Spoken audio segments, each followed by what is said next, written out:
ఎఫెసీయులకు రాసిన పత్రిక 6వ అధ్యాయము మొదటి 4 వచనాలు చదువుతాం.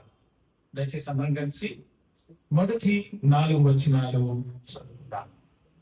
పిల్లలారా, ప్రభువునందు మీ తల్లిదండ్రులకు విధేయులై ఇది ధర్మమే. నీకు మేలు కలుగునట్లు నీ తండ్రిని తల్లిని సన్మానింపు. అప్పుడు నేను భూమి మీద దీర్ఘాయుష్మంతుడవద్దు. ఇది వాగ్దానంతో కూడిన ఆజ్ఞలలో మొదటిది. మీ పిల్లలకు కోపము లేపక ప్రభు యొక్క శిక్షలోను వారిని పెంచండి. ప్రార్థన చేస్తున్నాను. పరిశుద్ధమైనటువంటి మా పరలోకపు తండ్రి, పరిశుద్ధ నామానికి స్తుతులు స్తోత్రాలు చేసుకుంటూ ఈ సాయంకాల సమయం ప్రభుదినం పరిశుద్ధ దినం ప్రభువా, మరి నాయన ఈ సమయంలో నీ వాక్యములు ధ్యానిస్తుండగా నీవు ఇచ్చిన వాక్య భాగాన్ని బట్టి నీకు వేల స్తుతులు స్తోత్రాలు చెల్లిస్తున్నాను. ఈ మనకు రాజ్య దేవాది దేవ, అవును తండ్రి నాయన, మరి నీ యొక్క వాక్యంలో నాయన ఏదైతే ఉన్నదో దాన్ని ఉన్నట్టుగా నాయన మీరు మాకు బోధించండి. నాయన దాసుని శిరోచాకు మార్పు చేసుకోండి. నుంచి దౌల సింహాసనం నుంచి నీ దయగల వర్తమానము మాకు అందించమని నీ దయకు నీ కృపకు నీ భద్రతకు అప్పచెప్పు. మా ప్రియ ప్రభువును రక్షకుడైన క్రీస్తు నామమున ప్రార్థిస్తున్నాను తండ్రి, ఆమేన్. మరి సమయంలో మరి ఈ దినమున ఫాదర్స్ డే అని అంటారు. ఎట్లవుతుందండి ఫాదర్స్ డే అని అంటే, మరి మనకు ఇక్కడ ఎక్కువ ప్రాచుర్యం లేకపోవచ్చు, కానీ మరి విదేశాలలో అయితే ఎక్కువగా దీన్ని ప్రాచుర్యం చేసుకుంటారు. ఎందుకు అంటే సగం వయసు వచ్చేసరికి వారు తల్లిదండ్రులతో జీవిస్తారండి. వారు వీళ్ళు ఎక్కడ జీవిస్తారు, వేరుగా వారు ఉంటారు.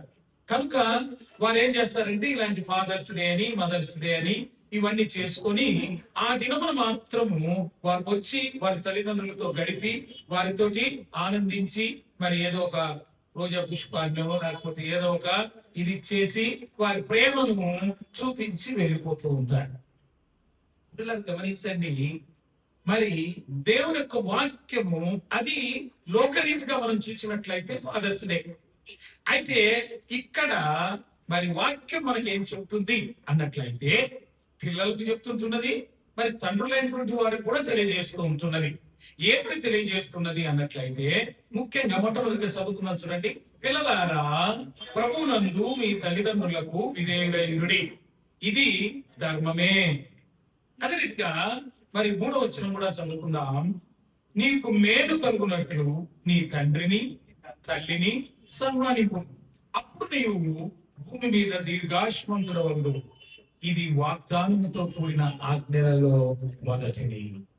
కనుక పిల్లలైనటువంటి వారు తల్లిదండ్రులైనటువంటి వారికి విధేయులై ఉండాలి. అది వారి కర్తవ్యం అండి, వారి ధర్మము అని దేవుని యొక్క వాక్యము సెలవిస్తూ ఉంటున్నది. రెండవదిగా ఏం చెప్తాడంటే నీకు మేలుకు కలుగునట్లు నీ తండ్రిని నీ తల్లిని సన్మానింపును. అప్పుడు నువ్వు భూమి మీద ఏమైతాడంట, దీర్ఘాయుష్మంతుడవై ఉండును. దేవుని బిడ్డలు గమనించండి, మనము దీర్ఘాయుష్మంతులు కావాలంటే తల్లిదండ్రులకు విధేయులు కావాలి.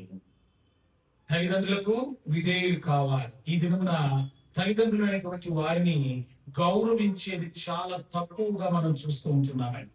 ఎందుకు అన్నట్లయితే ఈ యొక్క మరి మోడర్నిజం అనేది వచ్చిన తర్వాత, ఈ యొక్క టెక్నాలజీ అనేది ఇప్పుడు అయిన తర్వాత వారు ఎలా నేర్చుకున్నారంటే వారు దాని మీదనే తమ యొక్క కాన్సన్ట్రేషన్ అంతా చేసి తల్లిదండ్రులు కూడా పట్టించుకోరండి. ఇలా దేవుని బిడ్డలను గమనించండి. ఈ గతంలో ఏ విధంగా ఉండేనంటే కుటుంబం అంతా కలిసి భోంచేసేవారు. గమనించండి పిల్లరా, కలిసి భోజించేవారు. అందుకే దాన్ని ఏమంటారు, డైనింగ్ టేబుల్ అని అంటారు.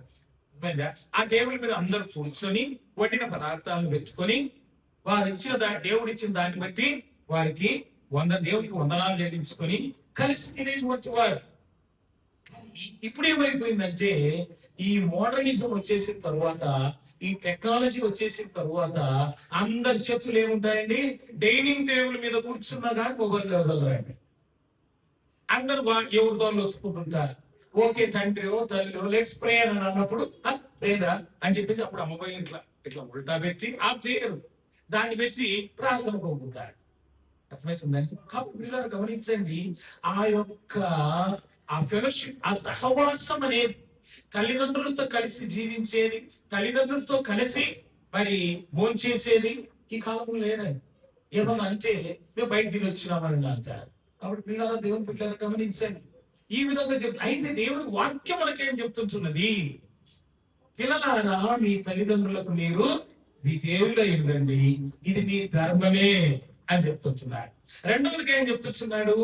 నీకు దీర్ఘాయుష్యు కావాలంటే, నీకు మేలు జరగాలంటే నీ తండ్రిని నీ తల్లిని సన్మానించాలి అని దేవుని యొక్క వాక్యం అపోసిన పౌలు ద్వారా మనకు తెలియజేస్తూ ఉంటున్నాడు. ఇప్పుడు మరి తండ్రుల దగ్గరికి వస్తాం.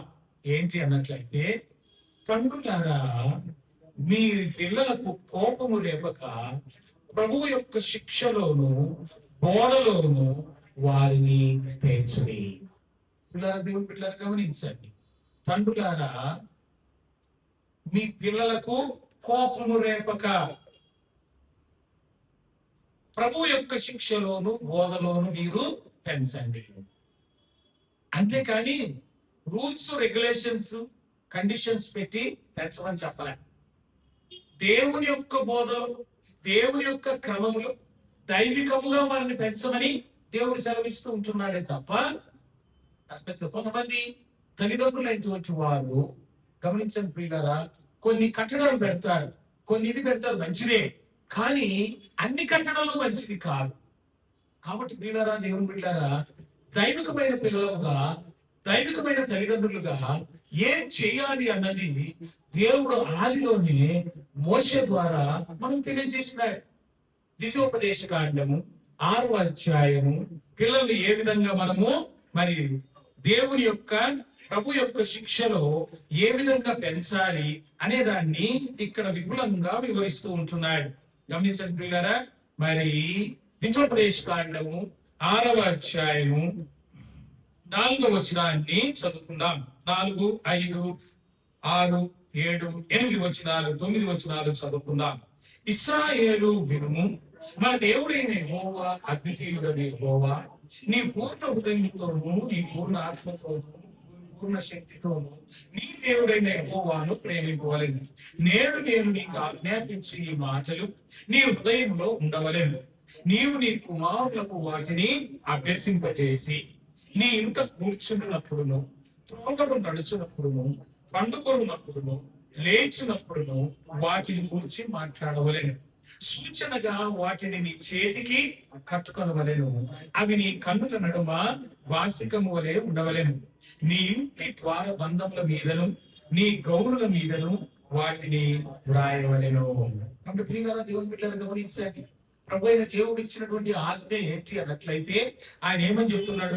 నేడు నేను నీకు ఆజ్ఞాపించి ఈ మాటలను నీ హృదయంలో ఉండాలి. తండ్రులైనటువంటి వారు, తల్లిదండ్రులైనటువంటి వారు గ్రహించాల్సిన విషయం ఇక్కడ ప్రభు పిల్లలకని డైరెక్ట్ చెప్పలే, తల్లిదండ్రులకు చెప్తుంటున్నాడు. ఏమని చెప్తుంటున్నాడు? నీవు నీ కుమారులకు వాటిని అభ్యసింపజేసి. కనుక పిల్లల దేవుని బిడ్డలారా గమనించండి, తల్లిదండ్రులైనటువంటి వారు పిల్లలకు వాటిని అభ్యసింపచేయాలి. అభ్యాసము కూసు విద్య అంటారు. కాబట్టి పిల్లల దేవుని బిడ్డలారా గమనించండి, వారికి అవి నేర్పించాలి. మనం పిల్లలకు అన్ని నేర్పిస్తాం, మరి నాన్న అనమంటాం, అమ్మ అనమంటాం, అత్త అనమంటాం, ఆ విధంగా మాటలన్నీ నేర్పిస్తూ ఉంటాం. కానీ దైవికమైన మాటలు మాత్రము నేర్పించడానికి మనం ఇష్టపడం. పిల్లల అయితే దేవుడు ఇక్కడ మనకు ఏమని చెప్తూ ఉంటున్నాడంటే, నీ కుమారులకు వాటిని అభ్యసింపచేయవలెను.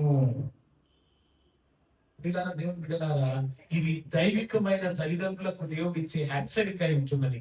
అయితే వాళ్ళలా ఉండాలంట మొదటిగా అన్నట్లయితే, ఇప్పుడు మనము మరి 5వ వచనానికి వద్దాం. నీ పూర్ణ హృదయంతోను, నీ పూర్ణ ఆత్మతోను, నీ పూర్ణ శక్తితోను నీ దేవుడైన ప్రభువును ప్రేమింపవాలి. ఇది దేవుడు మొట్టమొదటిగా తల్లిదండ్రులకు నేర్పించేటువంటి పాఠం. మొదట ఏం చేయాలంటే, వాళ్ళు తల్లిదండ్రులు దేవుణ్ణి ప్రేమించే వారిగా ఉండాలి. ఏ విధంగా ప్రేమించాలట?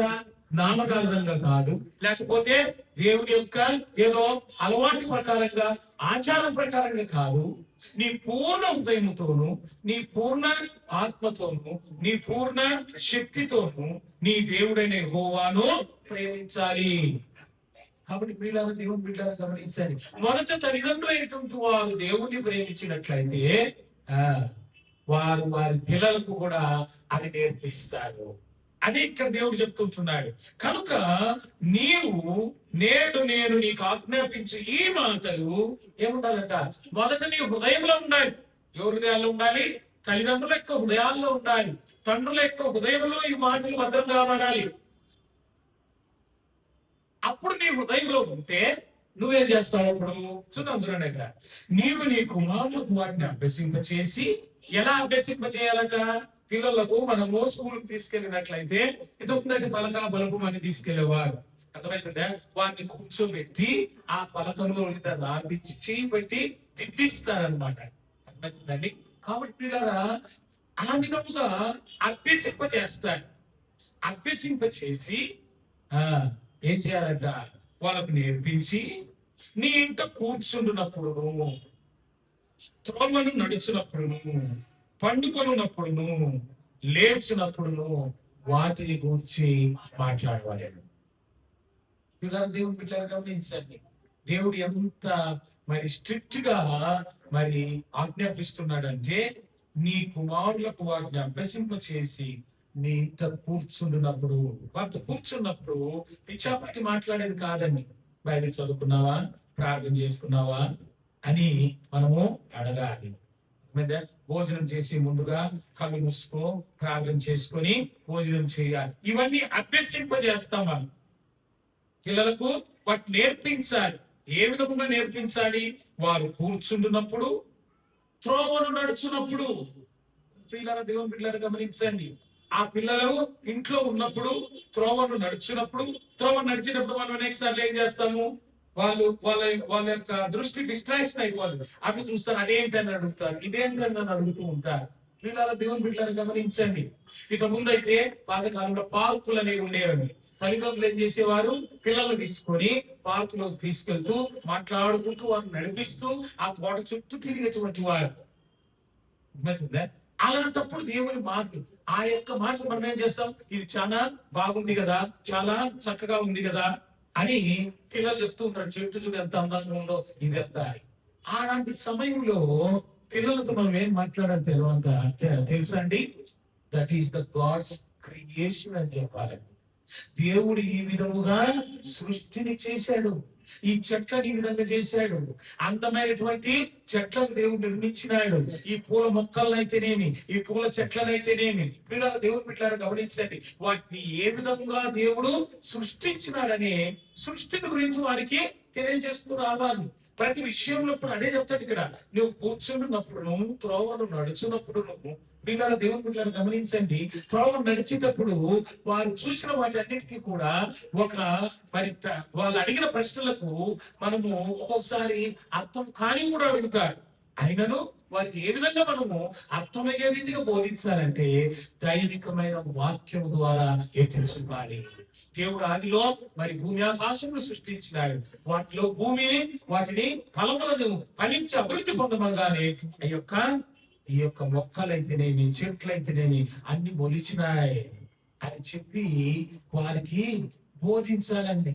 అంతేకాకుండా పిల్లల, మనం ఎక్కడికి తీసుకువెళ్ళినా ప్రతి దాని వెనుక ఒక వ్యక్తి అనేవాడు ఉంటాడు. గుర్తుపెట్టుకోండి. ఈ యొక్క పోడియం చేయాలంటే ఒక వ్యక్తి ఉన్నాడు. ఎవరతను? కార్పెంటర్ అంటారు. అతను వడ్రంగి వాడు అని అంటారు. కనుక వాళ్ళంటే మీకు చాలా బాగుంది కదా అన్నప్పుడు దాన్ని చేసిన వాని యొక్క పని తత్వాన్ని వివరించాలి. దేవుని బిడ్డలు గమనించండి. అందుకే దేవుడు ఇలాంటివన్నిటిని తల్లిదండ్రులు బోధిస్తూ ఉంటున్నాడు. దాని వెనక దాన్ని చేసిన వారు ఎవరండి?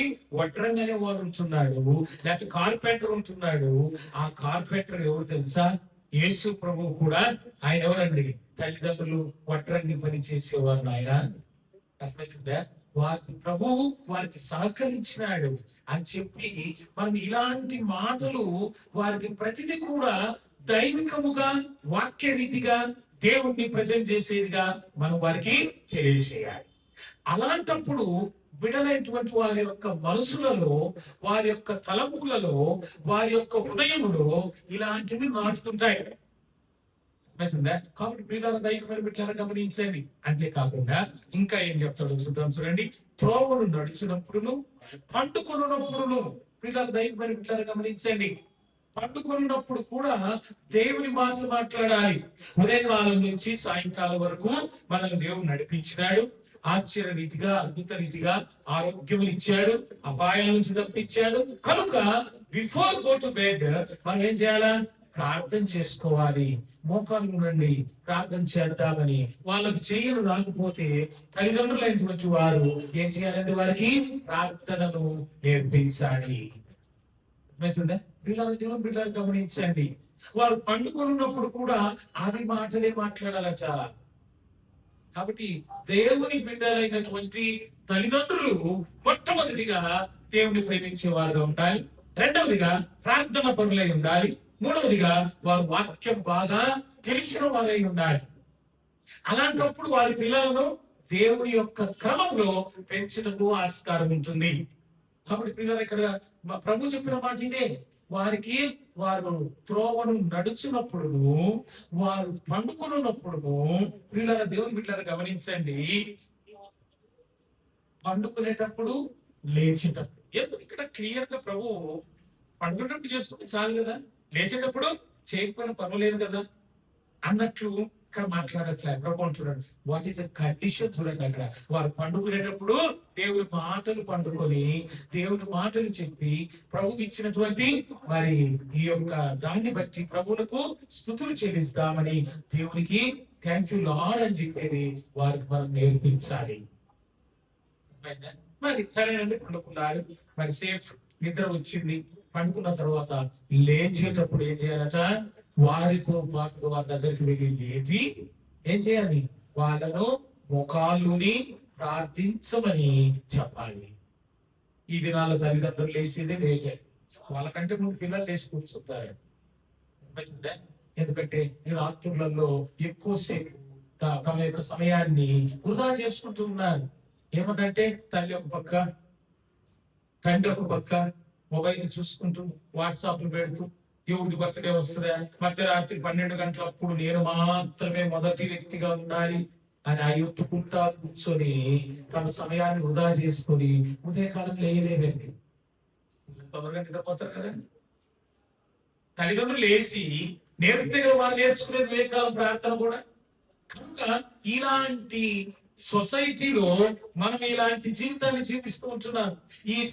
ఇలాంటి పాప ప్రపంచంలో పాపం అధికమైపోయింది. కాబట్టి ప్రియులారా, దేవుని బిడ్డలారా గమనించండి, ఆ పాపము వలన ఏం జరుగుతున్నదండి?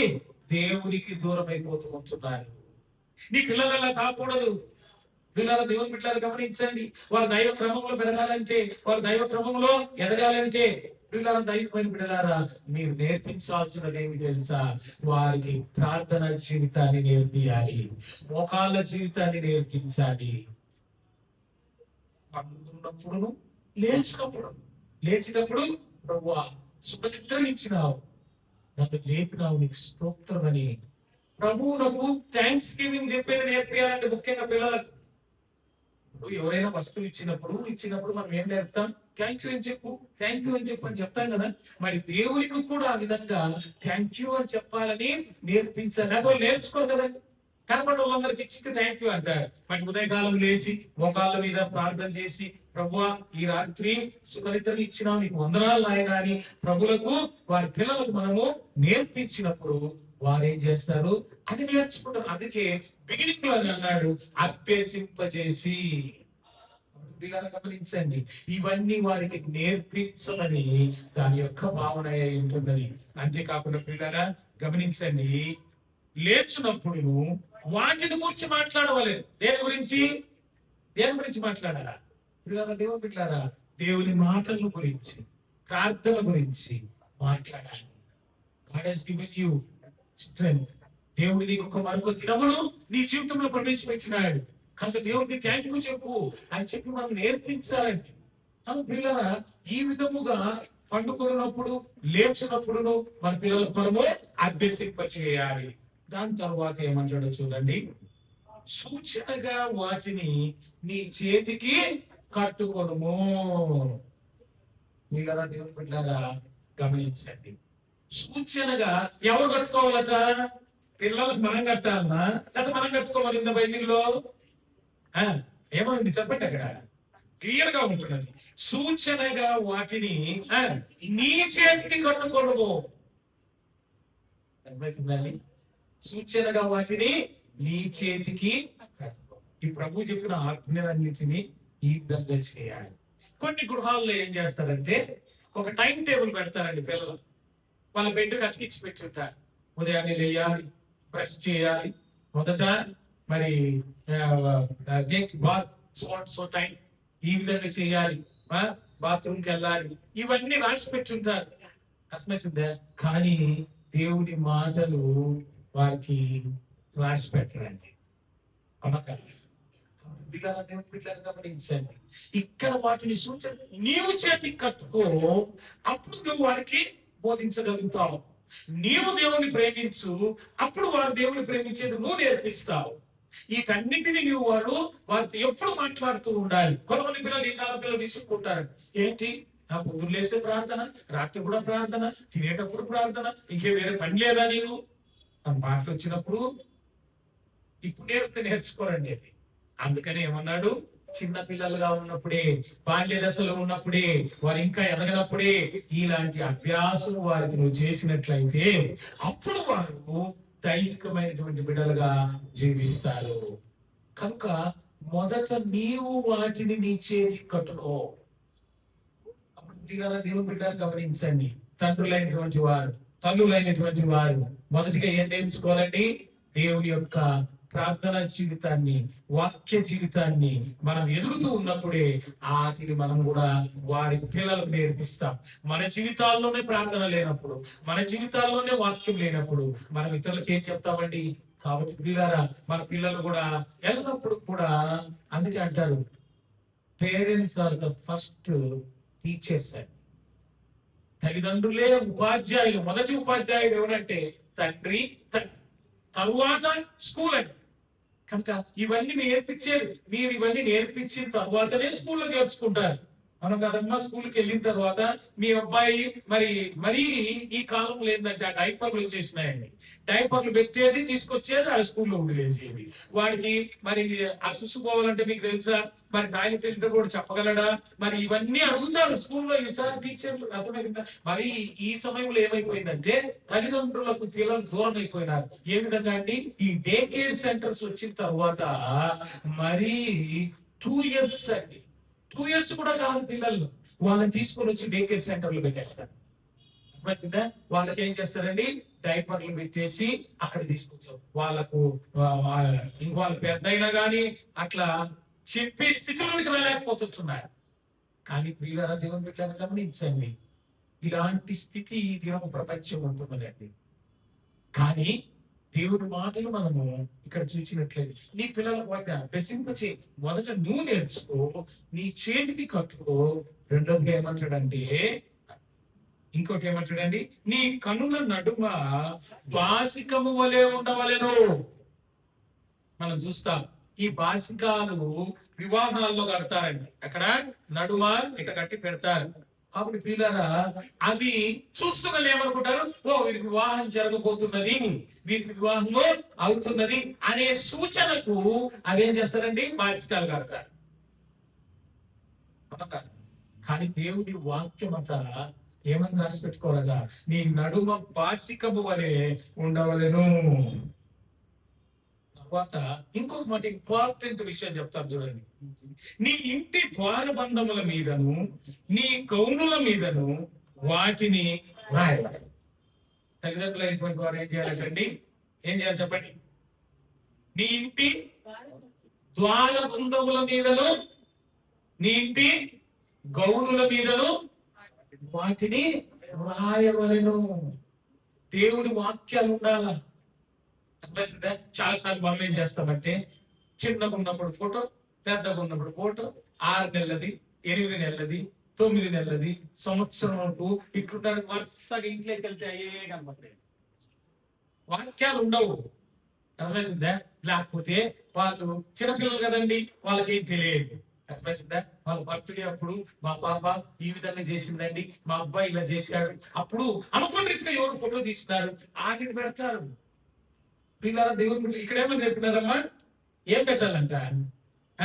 దేవుడి వాక్యాలు నీ హృదయంలో, నీ ఇంటిలో ఉండాలి, నీ ద్వారబంధముల మీద ఉండాలి.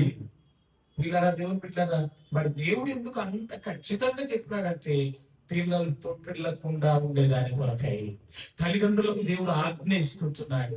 ఏమంటున్నాడండి? ద్వారబంధముల మీదను నీ ఇంటి గౌనుల మీదను వాటిని వ్రాయవలెను. పిల్లల, దేవుని పిల్లలు గమనించండి, లేచి చూడగానే ఏం కనపడాలా? దేవుని వాక్యాలు కనపడాలి. కాబట్టి మన గృహాల మీద ఏముంటాయి? దేవుని యొక్క వాక్యాలు ఉంటాయా? దశలో గుర్తేసి పెడతామా? దేవుని వాక్యాలు ఉన్నాయి. కాబట్టి దైవికమైన పిల్లలారా, ఈ రాత్రి సమయంలో నీ గృహంలో దేవుని వాక్యం ఉన్నదా? వాక్యానికి చోటు ఉన్నదా? వాక్యాలు నీ గోడ మీద ఉన్నాయా? లేకపోతే ఏం చేస్తారండి, ఇప్పుడు లేవనుకోండి, నాకు వరుసగా పెడతారు, వీళ్ళ మా అమ్మ అండి, వీళ్ళ నాన్నండి, మా నాన్న వాళ్ళ నాన్న, మా తాతగారు అని వరుసగా ఫోటోలు పెట్టి దానికి ఇంత ముందు అయితే దీపాలు పెట్టేవారు, ఇప్పుడు ఏమొచ్చినాయి? ఆ బ్లింకింగ్ లైట్స్ వచ్చినాయి, అవి పెడతాను కదా, పోతుందని వాళ్ళని చూసుకోవాలి. అర్థమవుతుందా? కాబట్టి ప్రియులారా, దేవుని బిడ్డలారా గమనించండి, వాళ్ళు మంచిదే, వాళ్ళు మీరే చెప్తారు కదండి గౌరవించాలని. అని అంటే చనిపోకముందు గౌరవించాలండి. చనిపోయిన ఫోటోలకు దండం తగిలిస్తే వాళ్ళకేం తెలుస్తుందండి? అంటే వచ్చిన వాళ్ళు మేమేమో అనుకో, అబ్బాయి అంత భక్తిలో నాయన నమ్మకున్నప్పుడు, వాళ్ళు బతుకున్నప్పుడు అడిగేదానికి మేము లేవుగా. అర్థమైంది? కాబట్టి పిల్లలు గమనించండి, అనేక సార్లు ఇలాంటివి చేస్తాం. అంటే పెట్టుకోవట్లు తప్పలేదు నాయన, మళ్ళీ అట్లా అనుకోకండి, ఫోటోలు పెట్టుకోవాలి లేదని కాదు.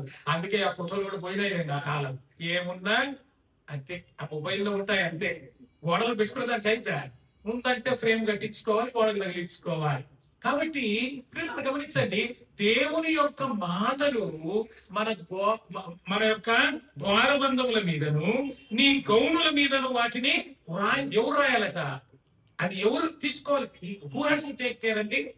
తండ్రి చేయాల్సినటువంటి పని, తల్లిదండ్రులు చేయాల్సినటువంటి పని అండి.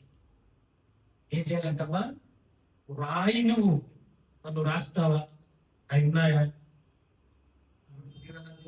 గమనించండి, అనేక పర్యాయాలు మన తల్లిదండ్రులకు మనం తల్లిదండ్రులముగా ఆ బాధ్యతలు మనం చేయవండి. ఆ బాధ్యతలు మనం చేయం. పిల్లలకు నువ్వు ఏమి ఇస్తుంటున్నావు? ఏమి వారికి నేర్పిస్తుంటున్నావు? వాక్యము నేర్పిస్తున్నావా? ప్రార్థన జీవితాన్ని నేర్పిస్తుంటున్నావా? దేవుని మాటలను కంఠపాఠంగా నేర్పిస్తుంటున్నావా? వారిని సండే స్కూల్ కు పంపించి అక్కడ దేవుని మాటలు వారు చెప్పిన తర్వాత ఇంటికి వచ్చిన తర్వాత నువ్వేం చేయాలి? వారికి ఏం చెప్పినా రీతిలో సండే స్కూల్లో నువ్వు ఏం నేర్చుకున్నావు? కంఠపాఠం నేర్చుకున్నావా అని నువ్వు నన్ను అడుగుతుంటున్నావా? కాబట్టి ప్రియులారా గమనించండి, కనుక ఇవన్నీ వారికి నేర్పించాల్సిన బాధ్యత తల్లిదండ్రులైన మన మీద ఉంటున్నది. కాబట్టి పిల్లల, దేవుని బిడ్డలారా గమనించండి, మరి నీ పిల్లలు ఏ విధంగా ఉంటున్నారు? అందుకే దేవుని యొక్క వాక్యంలో మనం ఎల్లప్పుడూ మనము చదువుతూ ఉండాలి. వాక్యాన్ని మనము నడుమ వాస్తవం వల్ల కట్టుకోవాలట. అంతేకాకుండా మన చేతికి వాటిని కట్టుకోవాలి అని ఇక్కడ చాలా జాగ్రత్తగా మరి ప్రభువు మరి వారికి అక్కడ ఆజ్ఞలిచ్చినట్లుగా తెలియజేస్తూ ఉంటున్నాడు. మరి ఈ ఆజ్ఞలు మనం పాటించాలి. అంతేగాని ఇన్ని గంటలకు లే, ఇన్ని గంటలకు బ్రేక్ఫాస్ట్ చేయి, ఇది అయిపోతుంది, ఇక్కడికి వెళ్ళాలా, సాయంకాలం 4 నుంచి 4:30 వరకు ఏంటి ప్లే సమయము, ఆ 4:30 అయిపోతుంది, ఒక టైం చూసుకోవాలా, ఆ టైంలోకి రాకపోతే బెత్త తీసుకోకపోతే. ఇలాంటి రూల్స్ రెగ్యులేషన్స్ కాదు. దేవుని యొక్క వాక్యాలను, దేవుని యొక్క వాగ్దానాలను వారి హృదయంలో పెట్టు.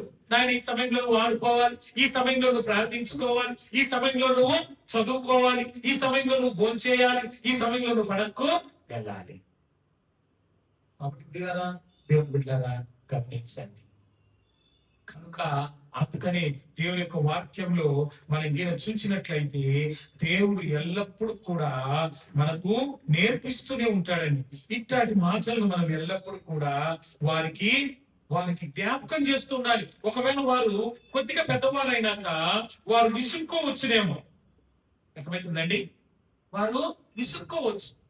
సామెతల గ్రంథము 22వ అధ్యాయము, సామెతల గ్రంథము 22వ అధ్యాయము 6వ వచనం అందరం కలిసి చదువుకుందామండి. అందరం కలిసి చదువుకుందాం. బాలుడు నడవవలసిన త్రోవను వానికి నేర్పము, వాడు పెద్దవాడైనప్పుడు దాని నుండి తొలగి. ఆ ఒకటి వేసి దాని కింద ఏం రాసినాడో చూడండి. ఎప్పుడంటే వృద్ధుడైనప్పుడు, ముసలివాడైనప్పుడు. కనుక ఎప్పుడు నేర్పించాలట? బాలుడు నడవవలసిన త్రోవను వానికి నేర్పుము, వాడు పెద్దవాడైనప్పుడు దాని నుండి వాడు తొలగి. అంటే వృద్ధుడైనా గాని తొలగిపోవుటకు ఆస్కారము లేదు అని ఇక్కడ తెలియజేస్తూ ఉంటున్నారు. దేవుడు కొన్ని బాధ్యతలు అప్పచెప్పినాడు తల్లిదండ్రులైనటువంటి వారు.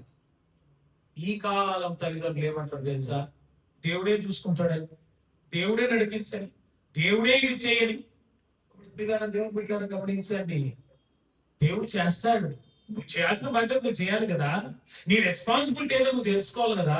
నీ బాధ్యత ఏంటి? నీ పిల్లల విషయంలో నీ బాధ్యత ఏమనుకుంటావు? వాళ్ళు చక్కగా చదవాలి, ఉత్తీర్ణులు కావాలి, ఈ విధంగా ఇది చేయాలని నువ్వు అనుకుంటావు. మంచిదే, మంచి ఉద్దేశమే, మంచి ఆలోచనే, మంచి జ్ఞానమే.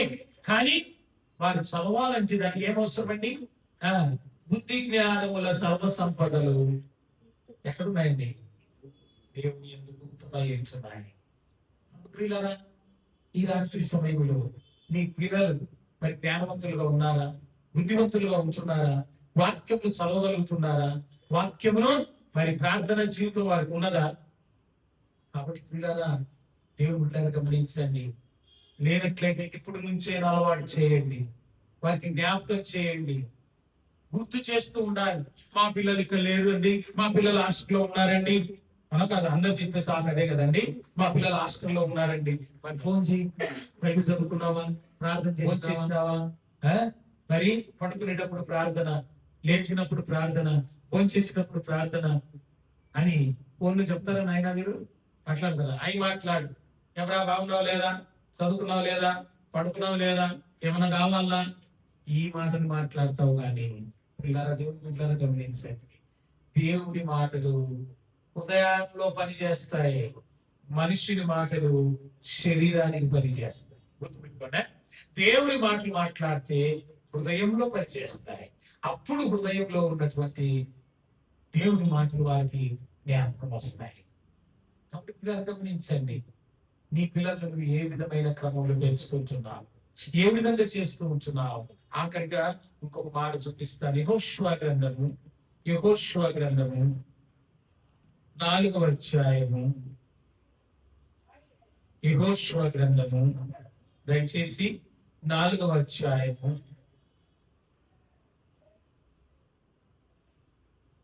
4వ వచనం నుంచి చదువుకుందామండి. 4వ వచనం నుంచి చదువుకుందాం, లేదంటే 3వ వచనం నుంచి చదువుకుందామండి. యాజకుల కాళ్ళు నిలిచిన స్థలమున యోర్దాను నడుమ నుండి 12 రాళ్లను తీసి వాటిని యువతలకు తెచ్చి మీరు ఈ రాత్రి బస చేయు చోట వాటిని నిలబెట్టుకుని వారికి ఆజ్ఞాపించారు. కావున యెహోషువ ఇశ్రాయేలీయులను సిద్ధపరిచిన 12 మనుషులను, అనగా ప్రతి గోత్రమునకు ఒక్కొక్క మనుషుని పిలిపించి వారితో ఇట్లనే, యోర్దాను నడుమనున్న మీ దేవుడైన యెహోవా మందసమును ఎదుట దాటిపోయి ఇశ్రాయేలీయుల గోత్రముల లెక్క చొప్పున ప్రతి వాడు ఒక్కొక్క రాతిని తన భుజము మీద పెట్టుకొని తేవలేదు. ఇక మీదగా మీ కుమారులు ఈ రాళ్ళు ఎందుకని అడుగునప్పుడు మీరు యెహోవా మందసమును ఎదుట యోర్దాను నీళ్లు ఏకరాశిగా ఆపబడెను. అది యోర్దానును దాటుచుండగా యోర్దాను నీళ్లు ఆపబడెను కనుక ఈ రాళ్ళు చిరకాలము వరకు ఇశ్రాయేలీయులకు జ్ఞాపకార్థంగా ఉండునని వారితో చెప్పవలెను. అది మీకు ఆనవాలై ఉండును. ఏంటండి, ఇక్కడ దేవుడు ఆ యొక్క యోర్దాను నది దాటేటప్పుడు ఇశ్రాయేలీయులను మరి యాజకులు ఆ యోర్దాను నది నీళ్లను తాకగానే నీళ్ళన్నీ ఏమైపోయినట్టండి, వెనక్కి వెళ్ళిపోయాయి. అని దేవుడు ఒక ముందు దానికి ఒక మాట చెప్తాడు. ఒక్కొక్క గోత్రం వారు ఒక్కొక్క రాయిని మోసుకొని మీ దగ్గర పెట్టుకోండి. ఈ నీళ్లు ఎప్పుడైతే ఈ యొక్క యాజకుల కాళ్ళు తాకగానే ఆ నీళ్లు మరి ఆపబడి వారికి మార్గం ఏర్పరిచింది కదా. అది అయిన తర్వాత ఆ రాళ్లను తీసుకుని వచ్చి అక్కడ మీరు పాకండి. అదేం చేయాలట? ఆ రాళ్లను దేవుడు మాటలు చూడండి ఎట్లుంటాయో. అక్కడ ప్రతివాడు ఒక్కొక్క రాతిని తన భుజము మీద పెట్టుకొని తేవలెను. ఎక్కడ పెట్టుకోనండి? భుజాన్న మోసుకొని రావాలంట. రాళ్ళు చేతితో ఇట్లా పట్టుకుంటే చిసి పడేసేది కాదు. భుజం మీద పెట్టుకుంటే దించుతా, చేతిలో ఉంటే ఇసిరి పడేస్తా. ప్రభు చెప్పిన మాటలు ఎంత అర్థం ఉందో చూడండి. భుజము మీద పెట్టుకొని తేవలను. ఇక మీదట మీ కుమారుడు ఈ రాళ్ళు ఎందుకు తెచ్చినావు నాయన అని అడుగుతారు. గుర్తుపెట్టుకోండి పిల్లారా, ఈ రాళ్ళు ఎందుకు అని వాళ్ళు అడిగినప్పుడు నువ్వేం చెప్పాలి తెలుసా? చదవండి, ఇప్పుడు చదవండి దయచేసి, అందరు కలిసి చదవండి ఆ మాట. ఇక మీదట మీరు కుమారుని రాళ్ళు ఎందుకని అడుగునప్పుడు మీరు యెహోవా మందస్సము ఎదుట యోర్దాను నీళ్లు ఏకరాశిగా ఆపబడెను. అది యోర్దానును దాటుచుండగా యోర్దాను నీళ్లు ఆపబడెను కనుక ఈ రాళ్ళు చిరకాలం వరకు ఇశ్రాయేలీయులకు జ్ఞాపకార్థముగా ఉండునని వారితో చెప్పవలెను. అది మీకు ఆనవాలై. ఇలాంటి గుర్తులు మనం ఇవ్వాలండి. మనమే గుర్తులు ఇస్తాము. ఆస్తి తెప్పించింది, ఆస్తి కూర్చేది, ఇల్లు కట్టించేది, ఇది నీకు జ్ఞాపకార్థంగా ఇచ్చేది కాదండి. ఇట్లా దేవుని బిడ్డారా గమనించండి. దేవుని వాక్యాన్ని వారికి జ్ఞాపకార్థంగా అయ్యండి. బైబిల్ వారికి జ్ఞాపకార్థంగా అయ్యండి. వారు చదువునట్లు వారికి ప్రోత్సాహపరచండి. అలాంటి గుర్తు కలిగినటువంటి వాటిని మనం ఇవ్వాలి. దేవుని వాక్యాలను, దేవుని యొక్క మరి దేవునికి సంబంధించిన అనేక ఉంటున్నాయి కదా. అర్థమవుతుందా? మనం ఎక్కడికి వెళ్తామండి? భర్తుని రాగానే పరిగెత్తుకుంటూ పోతారు. ఫస్ట్ టొప్పీలు తేవాలా, అర్థమైందయ్యా, క్యాండిల్స్ కొనాలా, తర్వాత ఏంటంటే కేకు ఏ జ్ఞాపకం వస్తాయి, ఆస్టోర్ జ్ఞాపకం వస్తుంది. దానిపైకి సపరేట్ క్రిస్టియన్ బుక్ స్టోర్స్ కూడా ఉన్నాయండి. అక్కడికి వెళ్ళినప్పుడు చిన్న పిల్లలకి పనికి వస్తాయి, ఏజ్డ్ వైజ్ కూడా వాళ్ళ దగ్గర ఉంటాయి. అలాంటివి తీసుకొచ్చి వారికి ఇవ్వండి. అవి వారు చదువుతారు, వాళ్ళు చూస్తారు. ఇవన్నీ మనకి జ్ఞాపకరా. అలాంటివి జ్ఞాపకార్థ సూచనముగా అవి వారికి అనుగ్రహించాలి. కాబట్టి పిల్లలా, దేవుని బిడ్డలారా, పిల్లలు అడగాలి, ఇది ఏంటిది, ఇది ఎందుకు మీరు ఇది చేసినారంటే ఏం చెప్పాలండి? ఇది నా ప్రభు నా పట్ల చేసిన మేళ్లను జ్ఞాపకం చేసేది. అలాంటివి వారికి ప్రజెంట్ చేయాలి. మనం వారికి గుర్తుండిపోవాలి. దేవుని మాటలు వారికి గుర్తుండిపోవాలి. దేవుని పట్ల అవి ఇవ్వకుండా ఈ డ్రెస్ అయితే బాగుంటది, ఇదైతే నీకు బాగుంటది, చాలా అందంగా కనపడుతున్నావు, ఇలాంటి మాటలతో వారిని ఇది చేయకుండా వారి హృదయాలలో దేవుని యొక్క మాటలు జ్ఞాపకార్థంగా మీరిచ్చేవి ఏవేవి ఉండాలి తెలుసా? దేవుణ్ణి వారికి జ్ఞాపకార్థం ఇవ్వండి. అప్పుడు నీవు నిజమైన తండ్రివి, నిజమైన తల్లివిగా వారికి దేవుని క్రమంలో పెంచిన తల్లివిగా తండ్రివిగా నువ్వు ఉంటావు. అంతేకాకుండా లోక రీతిగా వెళ్ళి నువ్వు నీ పిల్లలను మనమే పాడు చేసుకుంటాం. కాబట్టి దైవమైన బిడ్డలను గమనించండి. దేవుడు చెప్తుంటున్నాడు, వాళ్ళు అడుగుతారు, మరి నువ్వేమి ఇస్తావు నీ పిల్లలు జ్ఞాపకార్థంగా? What you are going to present, నువ్వేమి ఇవ్వబోతుంటున్నావు, మరి జ్ఞాపకార్థంగా ఏమి ఇస్తావు? పిల్లలు దేవుని బిడ్డలు గమనించండి. మనము గుర్తిరగాలి, అది గ్రహించుకోవాలి. అది ఎల్లప్పుడూ వారికి ఆనవాలుగా ఉండాలట. జ్ఞాపకార్థమే కాకుండా ఆనవాలుగా ఉండాలి. కాబట్టి దేవుని బిడ్డలారా, విశ్వాసులారా గమనించండి. ఒక తండ్రివిగా, ఒక తల్లివిగా దైవికమైన క్రమంలో పెంచుకున్నావా? దైవికమైనటువంటి మరి ఆ యొక్క మాటలు ఏవైతే ఉన్నాయో ఆ వారికి వినిపింపజేస్తుంటున్నావా? లేక లోకరీతిగా పెంచుతూ మరి లోకరీతిగా నా మాట వినడం లేదండి అని చెప్పి వాళ్ళ మీద నిందలు వేసేది కాదు. దైవికమైన క్రమంలో వారిని పెంచి దైవికమైనటువంటి వారు జ్ఞాపకార్థంగా ఇచ్చి, ఇది నీ దగ్గర పెట్టుకో, దీన్ని నువ్వు ఈ విధంగా చేసుకోమని వారికి తెలియచేయాలి. కాబట్టి ప్రియులారా, దైవమైన గమనించండి. పిల్లలు ఏ విధంగా ఉన్నారు? ఒక తండ్రిగా నీ బాధ్యతను నెరవేరుస్తున్నావా?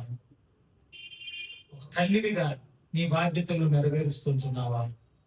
లేనట్లయితే ప్రభు సన్నిధిలో దేవుని ఎదుట మోకాళ్ళ మీద అడుగు, ప్రభువా ఈ పిల్లలను పెంచుటకు నీ కృప నాకు దయచేయి, నీ జ్ఞానం నాకు ఇవ్వయ్యా అని మోకాళ్ళ మీద ప్రభుని అడగండి. అందుకే అంటాడు, దేవుని బిడ్డలు నాకు బహుమానం చూపిస్తానండి. విలాప వాక్యాలు 3వ అధ్యాయం, ఆ మాట చూసుకొని ముగించుకున్నాం. విలాప వాక్యాలు క్షమించండి, 2వ అధ్యాయం దయచేసి 18వ వచనాన్ని 19వ వచనాన్ని చదువుకుందాం. జనులు హృదయపూర్వకంగా యెహోవాకు మొరపెట్టుదురు. సీయోను కుమారి నాకారమా, నదీ ప్రవాహం వలె దివారాత్రము కన్నీరు పారనిమ్ము. విరామము కలుగనీయకుము, నీ కంటి పాపను విశ్రమింపనీయకుము. నీవు లేచి రేయి మొదటి జామున మొరపెట్టుము. నీళ్లు కుమ్మరించున్నట్లు ప్రభు సన్నిధిని నీ హృదయమును కుమ్మరించుము. నీ పసిపిల్లల ప్రాణము కొరకు నీ చేతులను ఆయన తట్టు ఎత్తుము. నీ పసిపిల్లల నిమిత్తమై ఇప్పుడే అంటే రేయి మొదటి జామున లేచి దేవుడికి మొరపెట్టాలి. ఇది తల్లిదండ్రులకు దేవుడు ఇచ్చినటువంటి ఆజ్ఞ. నాట్ ఓన్లీ ఆజ్ఞ, అది ఒక రెస్పాన్సిబిలిటీ, బాధ్యత దేవుడు ఇచ్చాడు. మనం లేస్తున్నావా? వేకుజాము ప్రార్థనలో ఉన్నదా? వేకుజాము లేచి పిల్లల మిత్రమే కన్నీరు గారుస్తున్నావా? ఏమన్నా అంటే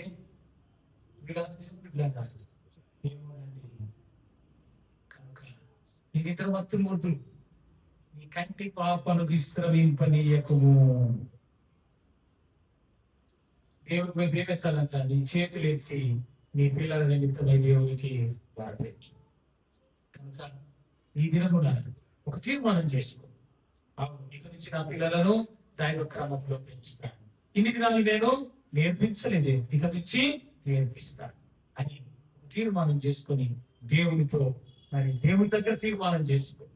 దేవునితో మరి నీవు తీర్మానం చేసుకున్నట్లయితే నీ పిల్లలను ఆ విధంగా పెంచుతాను. ప్రార్థన చేసుకుందాం. దయచేసి అందరూ తల్లు వచ్చినట్లయితే ప్రార్థించుకుందాం.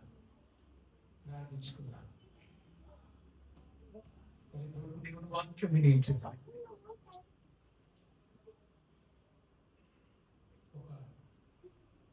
తల్లిదండ్రులకు దేవుడు ఏ విధముగా తెలియజేసినాడో ఇంతవరకు మనం చూసిన ఇదేంటండి ఫాదర్స్ డే అంటే పిల్లలు ఎట్లా మమ్మల్ని చూసుకోవాలి నేర్పుంది కానీ అంటే మీరు మాకే నేర్పిస్తున్నారు అని ఒకవేళ నువ్వు అనుకోవచ్చునేమో. కానీ దేవుడు మొదట తల్లిదండ్రులకు బాధ్యతలు ఇచ్చినాడు, ఆజ్ఞలను పాస్ చేసినాడు. వాటిని బట్టి నీవు సరిగా లేకుండా పిల్లల మీద నింద వేయకూడదు. ప్రభు యొక్క శిక్షలోను బోధలోను వాటిని పెంచుని అని చెప్పినాడు దేవుడు. వాటిని పెంచుతున్నావా? ప్రభు యొక్క బోధలను పెంచుతున్నావా? పెంచగలుగుతున్నావా? అరే వాక్యం ఇట్లా చెప్తున్నది, వాక్యం ఈ విధంగా ఉన్నది, ఈ వాక్యాన్ని సరి చేసుకో. ఎప్పుడైనా చెప్పావా నీ పిల్లలకు?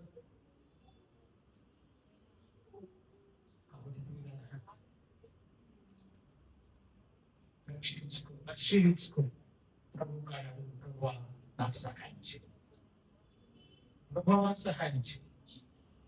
ఇక నుంచి నా పిల్లలను దైవ క్రమంలో నేను పెంచుతాను, వాక్యరీతిగా పెంచుతాను, ప్రార్థన పూర్వకంగా పెంచుతాను, ప్రార్థన నేర్పియాలి. ప్రభువా వారు పెద్దవారైనప్పుడు వారు తొలగిపోతున్నాయి, నీకు మహిమ తెచ్చేవారిగా ఉండాలి ప్రభువా, నీ నామానికి ఘనత తెచ్చేవారిగా ఉండాలి నాయన అని ప్రభు సన్నిధిలో దేవుని తీర్మానం చేసుకుని ప్రభువును ప్రార్థించు. ప్రభు సహాయం చేస్తాడు. పరిశుద్ధుడా నిత్య నివాసి స్తోత్రం నాయన. ఇంతకు మూలంలో సత్యులకు ఇచ్చిన నీ స్తోత్రాలు, నీ వాక్యం వెలుగులో నడిపించిన నీ స్తోత్రాలు నాయన. యొక్క మరి తండ్రుల యొక్క దినమున నాయన తండ్రులు ఏ విధంగా ఉండాలి అని మాకు నేర్పించిన పాఠమును బట్టి నీకు స్తోత్రాలు. అదే విధంగా నా ప్రభువా మరి బిడ్డ వాక్యాన్ని బలపరిచేయండి, ఉదయాలను నాటండి, దుష్పెట్టుకుని పోకుండా దయచేయండి. వాక్యానుసారమైన జీవితాన్ని జీవిస్తూ తమ పిల్లలు వాక్యానుసారమైనటువంటి నాయన మరి క్రమంలో వారు పెంచుతూ నాయన మరి ప్రార్థన ఎందును వాక్యమందులు ఎడతెగక నాయన వారిని నా ప్రభువా దేవుళ్ళు నడిపిస్తూ ముందుకు సాగునట్లు నీ కృపను బిడ్డలందరికీ అనుగ్రహించమని, మీరేమై పొందమని ఘనత మహిమ భావాలన్నీ నీకు అర్పిస్తూ యేసు క్రీస్తు నామమున ప్రార్థించి బతిమాలని వేడుకుంటున్నాము తండ్రి. ఆమేన్.